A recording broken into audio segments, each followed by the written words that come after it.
জয় নিতাই সবাইকে।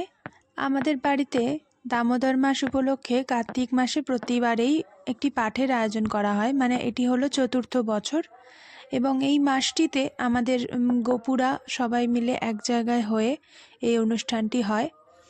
আমাদের বাড়ির যিনি পুরোহিত মশাই তিনি আমাদের পাঠটি করেন। এবং এই বছর আমাদের শ্রী শ্রী চরিতামৃত পাঠ, মানে চৈতন্য চরিতামৃত পাঠের আয়োজন হয়েছে। আর এখানে বাপি সব কিছু মানে অ্যারেঞ্জ করছিল যাতে গোপুদের সুন্দর করে বসানো হয়, আর জায়গাটিকেও সুন্দর করে সাজিয়েছে নিজে হাতে।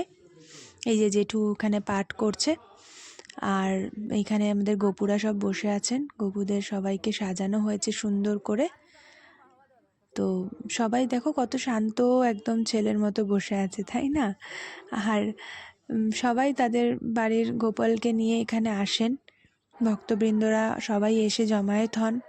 আমরা সব মহিলারা মিলেই এইটি আয়োজন করে থাকি, এবং এটি আয়োজন করার সাথে সাথে আমাদের যে মধ্যে যে একটা তৃপ্তি, সেটা মানে সত্যি বলে বোঝানো যায় না। আর সারা বছর আমরা অপেক্ষা করে থাকি এই সময়টা আসার জন্য, কারণ এই সময়টা আমরা খুব ভালো, মানে এই আনন্দটার কোনো ভাগ হয় না, আর এই আনন্দটার সাথে কোনো আনন্দ তুলনাও হয় না।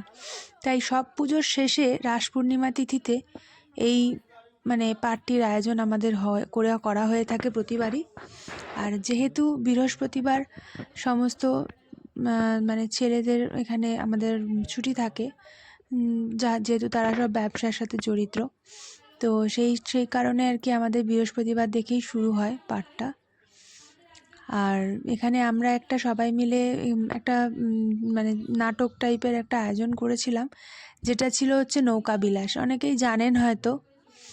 তো এখানে দেখতে পাচ্ছেন নৌকা রাখা সামনে, আমি কৃষ্ণ বেশে আমি ছিলাম, আর আমার সব বোনরা মিলে এখানে আমার সখী সেজেছিল।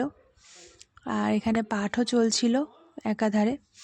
আর আমরা সবাই মিলে এখানে সেজে গুজে একটা নাটক মতন করেছিলাম, যেটা সবাই তাতে খুব খুশি হয়েছিল। আর আমরা যতটা সম্ভব আমাদের সামর্থ্য অনুযায়ী এখানে জোগাড় করে থাকি। তো ভালো লাগে, খুবই ভালো লাগে। এখানে সব এত এত এত ভক্তবৃন্দরা আসেন আমাদের বাড়িতে, মানে চরণধুলি পড়ে আমাদের মানে জায়গায়। তো আপনারা কেউ আসতে চাইলে অবশ্যই সব সময়ের জন্য আপনাদেরকে এখানে আমন্ত্রণ জানানো রইল। কেউ দ্বিধা করবেন না, আর ঠাকুরের কাছে আসতে গেলে তো দ্বিধা না করাই ভালো। আমি সেজেছিলাম কৃষ্ণ, তাই আমারও 2-3টে ফটো এখানে দিয়ে দিলাম। আর এই যে আমার সখীরা, সব সুন্দরী সখী।